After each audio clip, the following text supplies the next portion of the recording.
Assalamualaikum warahmatullahi wabarakatuh. Selamat siang semuanya.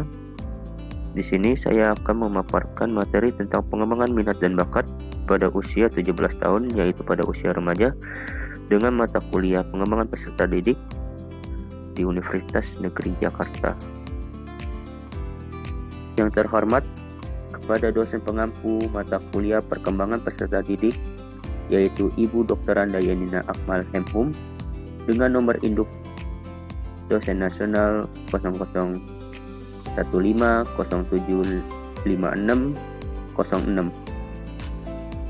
Perkenalkan, nama saya Briantara dengan nomor induk mahasiswa 1513620017 dengan prodi Pendidikan Vokasional Teknik Elektronika angkatan 2020.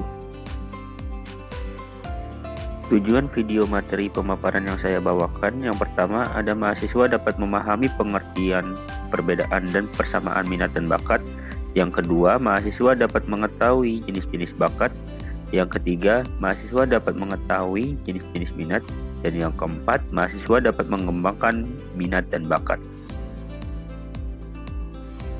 Apa kalian tahu apa yang dimaksud dengan minat?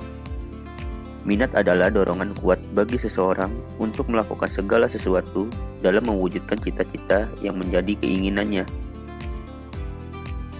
Apa kalian tahu apa yang dimaksud dengan bakat? Bakat adalah sebuah sifat dasar, potensi terpendam dalam diri seseorang, kepandaian dan pembawaan yang dibawa sejak lahir. Untuk selanjutnya, di sini ada cara mengetahui minat dan bakat. Yang pertama, cara mengenal minat, antara lain 1. Ketertarikan pada sesuatu. Yang kedua, sifatnya berubah-ubah sering perkembangan usia remaja. Yang ketiga, mudah terpengaruh oleh lingkungan. Yang keempat, mudah dikenal. Dan yang kelima, mengikuti ekstrakurikuler. Nah, cara mengenal bakat, antara lain 1. Melihat potensi yang dimiliki. Yang kedua, mengikuti tes bakat. Yang ketiga, mengetahui karakter kepribadiannya. Yang keempat, bakat dapat muncul perlu digali, ditemukan, dilatih, dan dikembangkan. Yang kelima, sifatnya tidak berubah-ubah. Yang keenam, tidak mudah dikenal. Untuk materi selanjutnya, ada jenis-jenis bakat. Yang pertama, ada bakat umum. Bakat umum adalah kemampuan yang berupa potensi dasar yang bersifat umum, artinya setiap orang memilikinya. Yang kedua, ada bakat khusus. Bakat khusus adalah kemampuan yang berupa potensi khusus, artinya tidak semua orang memiliki kemampuan berbahasa, bermain musik, berhitung, mekanik, olahraga, dan lain-lain. Dan yang ketiga, ada bakat khusus lainnya, yaitu bakat verbal, bakat numerik, bakat skolastik, bakat abstrak, bakat mekanik, bakat linguistik, dan bakat kecepatan klerikal. Untuk selanjutnya, di sini ada jenis-jenis minat dibedakan menjadi 3 macam. Yang pertama, ada minat pribadi. Minat pribadi adalah ciri pribadi individu yang relatif stabil.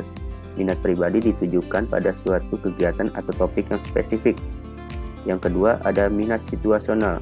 Minat situasional adalah minat yang ditumbuhkan oleh kondisi atau faktor lingkungan. Dan yang ketiga, minat psikologis. Minat psikologis adalah minat seseorang memiliki penilaian yang tinggi untuk suatu kegiatan dan pengetahuan yang tinggi terhadap kegiatan tersebut. Untuk selanjutnya, ada beberapa macam-macam minat. Yang pertama, minat yang diekspresikan, yaitu seseorang dapat mengungkapkan minat atau pilihannya dengan kata-kata tertentu. Seseorang mungkin mengatakan bahwa dirinya tertarik dalam mengumpulkan mata uang logam, perangko, dan lain-lain. 2. Minat yang diwujudkan, yaitu seseorang dapat mengungkapkan dengan tindakan atau perbuatan keikutsertaan dan berperan aktif dalam suatu kegiatan-kegiatan olahraga, pramuka, dan sebagainya. Dan yang ketiga, minat yang diinvestasikan, yaitu seseorang menilai minatnya agar dapat diukur dengan menjawab terhadap sejumlah pertanyaan tertentu atau urutan pilihannya untuk kelompok aktivitas tertentu. Untuk selanjutnya, di sini ada cara pengembangan minat dan bakat, di antara lain, yang pertama, kembangkan potensi yang ada di dalam diri. Yang kedua, latih kreativitas. Yang ketiga, beranikan diri Anda sendiri. Yang keempat, untuk menentukan karir kedepannya. Yang kelima, untuk merencanakan aktivitas.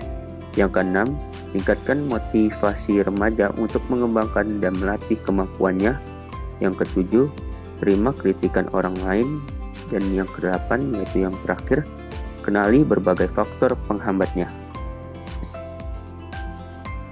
Untuk pemaparan materi yang saya bawakan bereferensi dari Ibu Dr. Anda Eli Rahmawati sebagai guru bidang konseling di SMK Negeri 54 Jakarta. Terima kasih telah menyaksikan video materi pemaparan yang saya bawakan. Kurang lebihnya mohon maaf. Wabillahi taufiq wal hidayah. Wassalamualaikum warahmatullahi wabarakatuh.